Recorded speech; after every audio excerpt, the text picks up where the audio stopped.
tan enriquecedoras. Así que, por último, yo ya me despido, ya está. Le voy a dar el paso a Luis Castelli, que se acerca acá al atril para hacer un balance de lo que ha sido la jornada de hoy. Y será Luis mismo quien le dé el pie a Santiago Cobaldov, que ha tomado nota durante todo el día y nos brindará su análisis. Así que muchísimas gracias de mi parte. Gracias, Luis, a Juan también por confiar nuevamente en mí. Y el cierre es todo tuyo. Muchas gracias, Sebastián. Muchas gracias por acompañarnos nuevamente.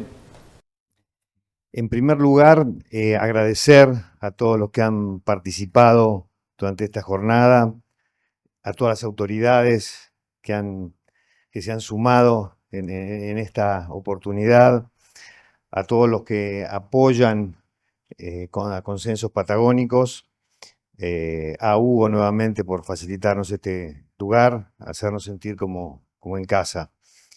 A los que han viajado, a los amigos chilenos, a Stella que ha compartido su experiencia acá. La verdad que ha sido una jornada muy, muy intensa, muy reflexiva, para mí una de las más gustosas de las que hemos tenido aquí. He aprendido mucho y sobre todo los que han participado de los distintos foros, el cambio que ha ocurrido desde aquel primer foro, como decía José Luis, donde salimos del espiral de silencio hasta este foro. Me estaba acordando recién las primeras reuniones, un primer sábado que nos reunimos con Gugu, con el Bocha, con Alejandro Echar, pensando qué podíamos hacer y bueno, hasta acá llegamos en estos 5 años. Hay que seguir cambiando nuestra visión. Evidentemente hay una modificación enorme. También, como decía José Luis, no es lo mismo leer el Quijote ahora que en el siglo XVI. No es lo mismo este foro que el primer foro que tuvimos. Es mucho más rico y la participación de todos ustedes lo confirma. Antes de llamarlo a Santiago a compartir las reflexiones de un humanista, de un amigo, solamente quiero mencionar, él es muy modesto y no lo dice, la reciente publicación de La Suma de los Días, un libro enternecedor, muy íntimo, que cuenta la vida de un escritor, la vida de un ensayista durante 40 años, qué le pasaba, qué sentía, algunas ideas breves, sus hijos, su familia, su vida íntima como escritor, se los recomiendo mucho. Lo llamo a Santiago, el amigo, el compañero, el hermano. Siempre es un placer tenerte acá. Gracias, Luis. Muchas gracias. Bueno, muy bien.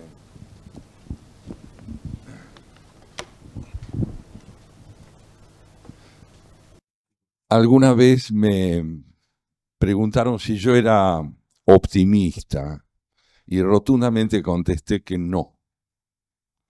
Me preguntaron entonces si era pesimista e igualmente contesté que no. Yo creo que el optimismo y el pesimismo son sinónimos, porque implican como postura una profunda irresponsabilidad personal. Tanto en uno como en otro se deja librada a la suerte lo que pueda ocurrir. El optimista dice las cosas van a terminar andando bien. Y el pesimista dice las cosas siempre van a terminar mal. Son dos posiciones idénticas en las cuales lo que resalta es la irresponsabilidad subjetiva frente a los hechos. Se parte de la idea de que hay un destino, en un caso redencional, el del optimismo, en el otro caso catastrófico, el del pesimismo. Pero ante esta sinonimia que les planteo de la homologación entre pesimismo y optimismo, Creo yo que hay una posición intermedia que es la que ha preponderado a lo largo de este foro.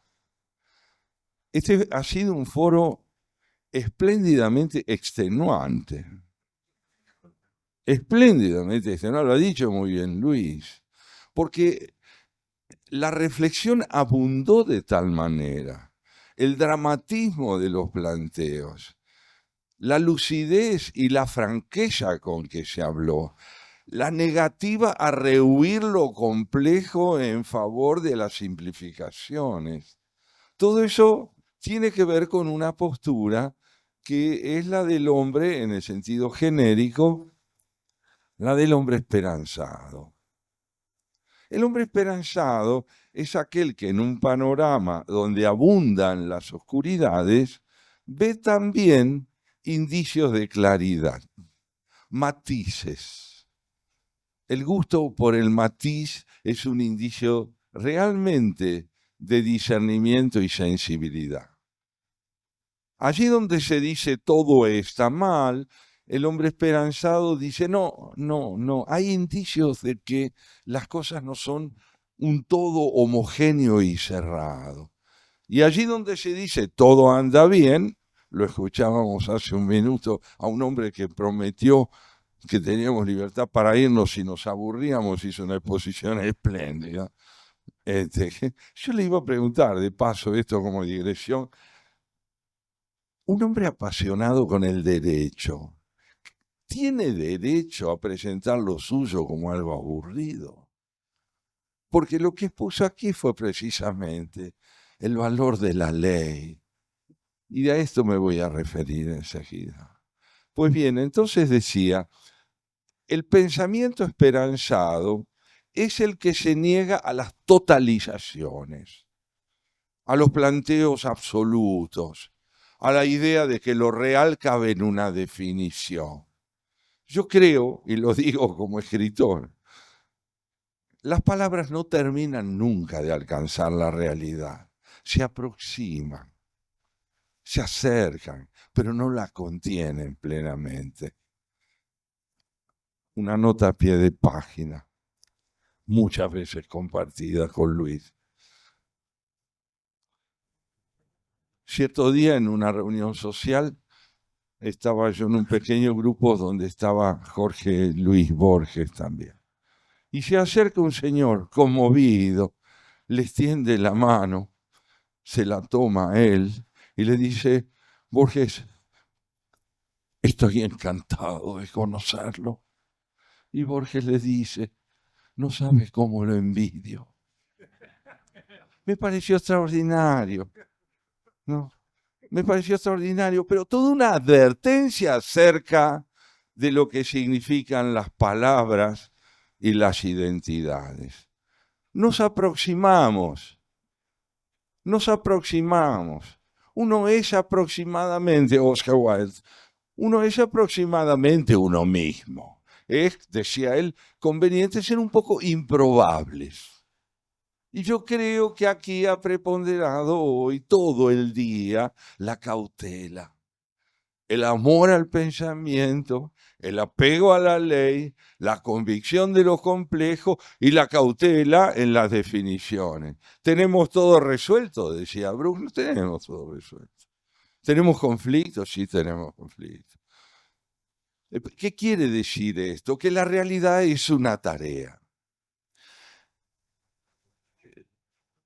Si hay consenso patagónico, es en respuesta a una concepción cultural que hace de la disidencia un estado congelado de realidad, donde sí prepondera algo es la palabra enemigo, caracterizando a aquel que no piensa como nosotros. Donde reina el enemigo puede haber tranquilidad, porque uno está del lado del bien. Y es el otro el que falla. Su eliminación, su condena, no es nunca un delito, porque está homologado al mal. Y quien elimina el mal es un hombre de bien. El dogma, la intransigencia, el monólogo, la incapacidad de concebir al otro como un prójimo son el reverso de la noción de consenso. Hubo aquí, tal vez para mí, el momento más dramático de la jornada de hoy, que fue el contrapunto,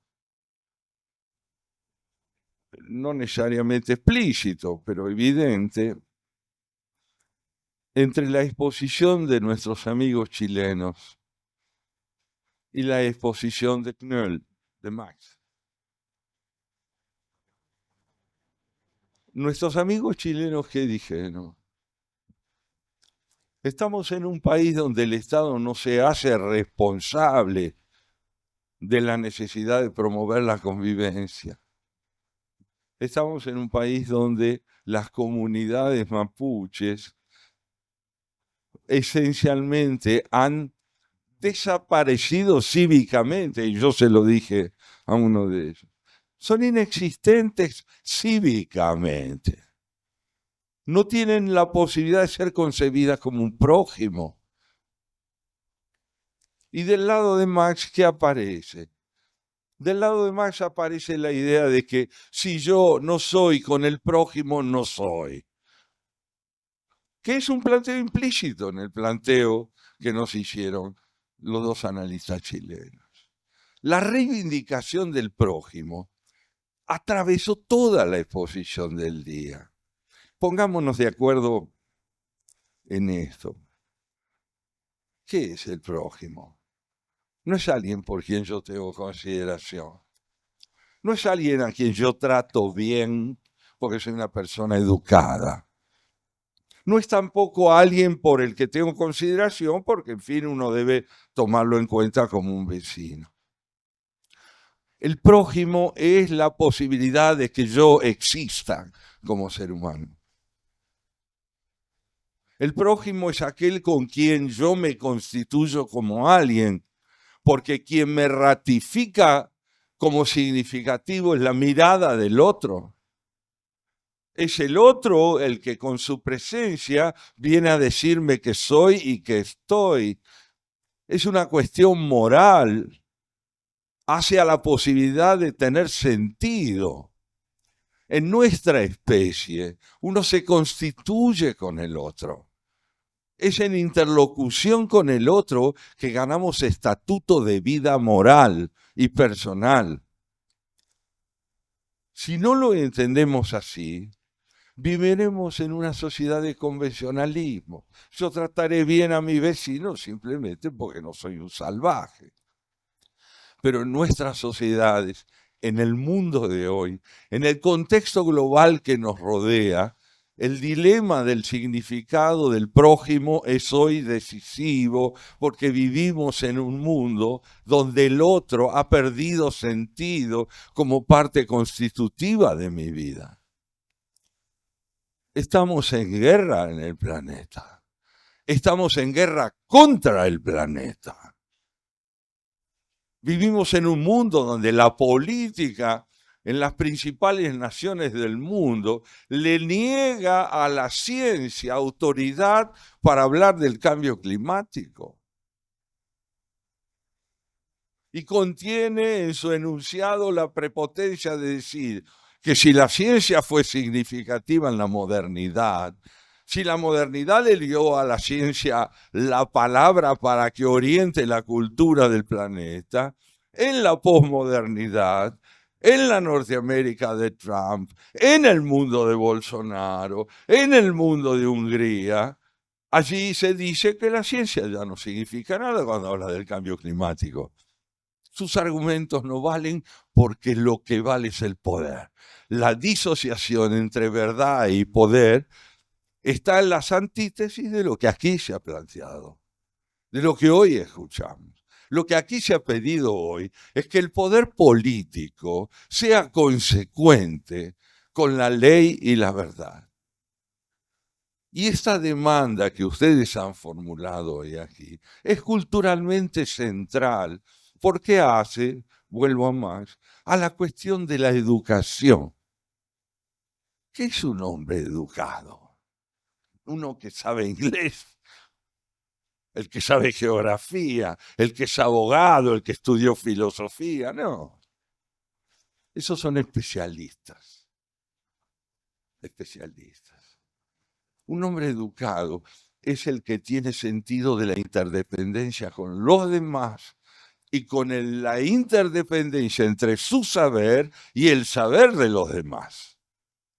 Es el hombre que tiene sentido orquestal del conocimiento. Él toca el violín, pero sin el piano, sin los tambores, sin toda la instrumentación no hay orquesta. Aquí se ha reivindicado el sentido orquestal de la vida.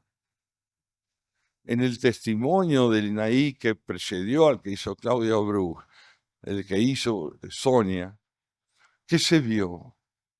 Que la política envilece, prostituye el significado de la convivencia cuando está al servicio de la ideología. Su testimonio fue clarísimo. ¿Qué es la ideología? Es el congelamiento del pensamiento, porque la ideología instaura la inmovilidad del pensamiento en una noción dogmática de la verdad. Contra eso se pronunció ella. Contra eso nos pronunciamos todos, a diario. Pero no porque tenemos el coraje de decirlo, porque hay muchas maneras de morir. Por eso lo hacemos. Una de ellas es durar. Es un riesgo que solo amenaza a nuestra especie. Durar quiere decir, che, te deseo que vivas 100 años. El peligro es no ser nadie con 100 años. Durar es haber abdicado de la dignidad, de estar atareado, estar ocupado, ser celebrado por todos. Resignarse al mal es durar. Renunciar al prójimo es durar. Y otra vez vuelve acá en el planteo espléndido que escuchamos, ¿no es cierto? Lo quiero recordar, de que la única alternativa, creo que era Carlos el que lo decía, la única alternativa que nos queda es obrar. Ahora, obrar no es hacer cosas, es tener una teleología, un propósito, dignidad en la orientación de todos los emprendimientos. Tenemos que reconciliar a la ética con la eficacia. La eficacia sin ética no sirve para nada, genera muerte. Auschwitz es el producto de la eficacia sin ética. La disolución de los seres humanos que viven sumidos en la pobreza. Eso es la eficacia de la política. Para eso ha servido el retorno a la democracia. Para generar tanta gente que dura, sumida en la imposibilidad del trabajo, de la salud, del estudio. ¿Cuál es el mayor delito? ¿El que cometen los del mundo narcotraficante o lo de que lo siembran abandonando al país desde una concepción prostituida de la política? No nos olvidemos que la pobreza en la Argentina creció en democracia. En estos 43, 42 años que han transcurrido, creció la miseria en la Argentina. No podemos mirar a la dictadura militar solamente. Y la pregunta es, ¿qué entendemos por política? ¿Qué entendemos por política? Mientras solo quede asociada la idea del poder, el porvenir de nosotros es la fragmentación, la disociación, el caudillismo y la negación del prójimo.